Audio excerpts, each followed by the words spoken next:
Maintenant, vous êtes-vous déjà demandé comment reconnaître la voix de Dieu au milieu de tout le bruit du monde? Avez-vous déjà crié dans le vide, attendant une réponse qui ne vient pas? C'est une expérience que beaucoup d'entre nous connaissent. On prie, on espère, on attend. Et parfois, le silence est tout ce qu'on reçoit. Mais l'histoire que nous allons explorer aujourd'hui nous montre que lorsque nous nous tournons vers le vrai Dieu, avec un cœur sincère, non seulement il entend, mais il répond. Et parfois, il répond par le feu. Regardez encore la scène du mont Carmel. D'un côté, nous avons 450 prophètes d'un faux Dieu, Baal. De l'autre, un seul homme, le prophète Élie, se tenant seul pour le Dieu d'Israël. Le peuple, lui, est coincé au milieu, hésitant, ne sachant plus qui suivre. Élie leur lance un défi. « Jusqu'à quand clocherez-vous des deux côtés? Si l'Éternel est Dieu, allez après lui. Si c'est Baal, allez après lui. » Le silence du peuple est assourdissant. Ils sont spirituellement perdus. Assourdissant. Ils sont spirituellement perdus. Alors, Élie propose un test. 2 autels, 2 taureaux, mais pas de feu. Le Dieu qui répondra par le feu, celui-là sera reconnu comme le vrai Dieu. Les prophètes de Baal commencent. Du matin jusqu'à midi, ils crient, ils dansent, ils invoquent leur Dieu. Baal, réponds-nous. Mais il n'y a aucune voix, aucune réponse. Rien, le silence. Élie, avec une pointe d'ironie, se moque d'eux. Criez à haute voix, car il est un Dieu. Il pense à quelque chose, ou il est occupé, ou il est en voyage. Peut-être qu'il dort, et il se réveillera. Poussés à bout, ils se font des incisions, le sang coule. Ils prophétisent jusqu'au soir, dans une frénésie désespérée. Mais toujours rien.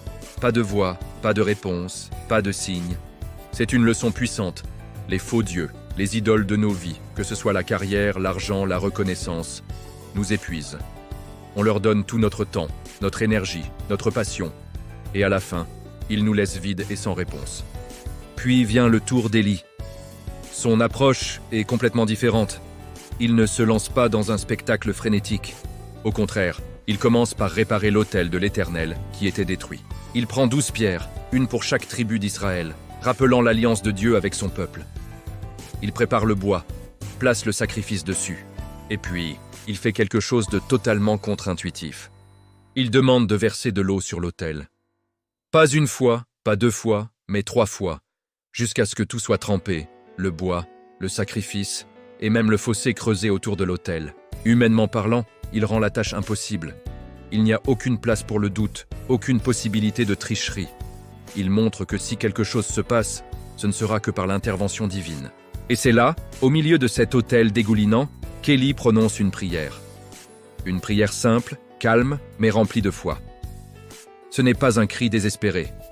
C'est une conversation confiante avec son Dieu.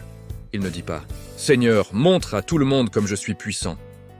Non, il dit « Éternel Dieu d'Abraham, d'Isaac et d'Israël, que l'on sache aujourd'hui que tu es Dieu en Israël, que je suis ton serviteur, et que j'ai fait toutes ces choses par ta parole. Réponds-moi, Éternel, réponds-moi, afin que ce peuple reconnaisse que c'est toi, Éternel, qui es Dieu, et que c'est toi qui ramènes leur cœur. » Sa prière n'est pas centrée sur lui, mais sur la gloire de Dieu et sur la restauration du cœur du peuple. C'est le secret d'une prière exaucée, quand notre désir le plus profond est que Dieu soit reconnu et glorifié. Et la réponse est instantanée et spectaculaire. Le feu de l'Éternel tombe du ciel. Ce n'est pas une petite flamme. C'est un feu dévorant qui consume tout. Le sacrifice, le bois, les pierres, la terre et même l'eau qui était dans le fossé. Tout est anéanti par la puissance divine. Face à cette démonstration de force incontestable, tout doute s'évanouit.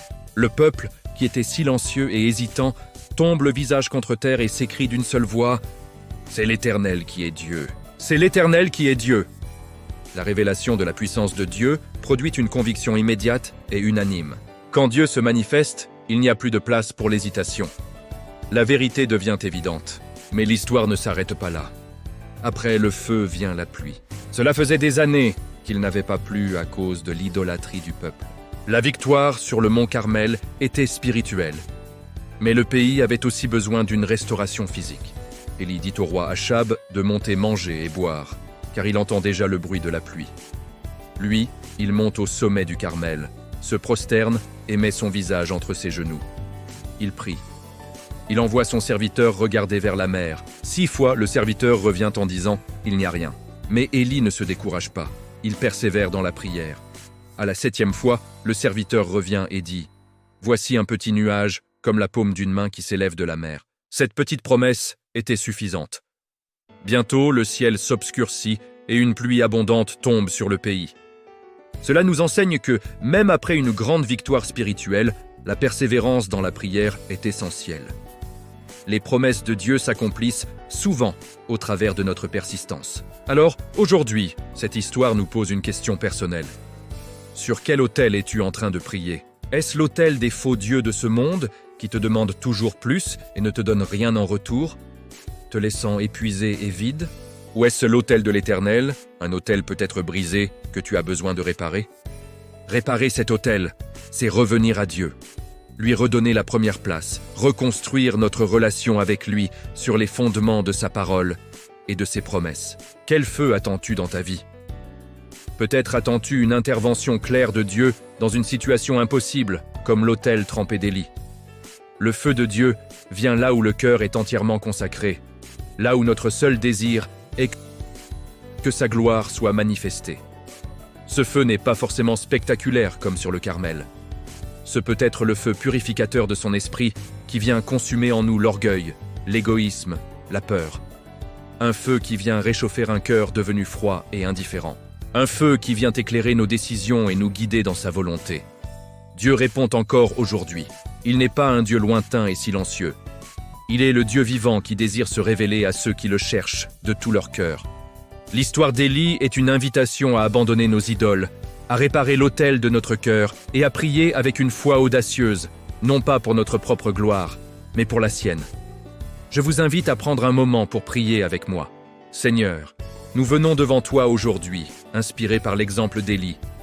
Nous reconnaissons qu'il y a des autels brisés dans nos vies, des domaines où nous ne t'avons pas donné la première place. Pardonne-nous.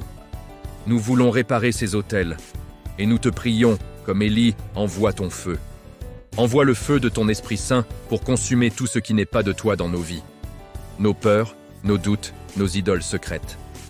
Révèle-toi à nous d'une manière puissante, afin que nous et ceux qui nous entourent puissions déclarer avec conviction « C'est l'Éternel qui est Dieu ». Rends nos cœurs à toi, Seigneur. Au nom de Jésus, Amen. Merci d'avoir suivi cette réflexion avec moi. J'espère qu'elle vous a encouragé.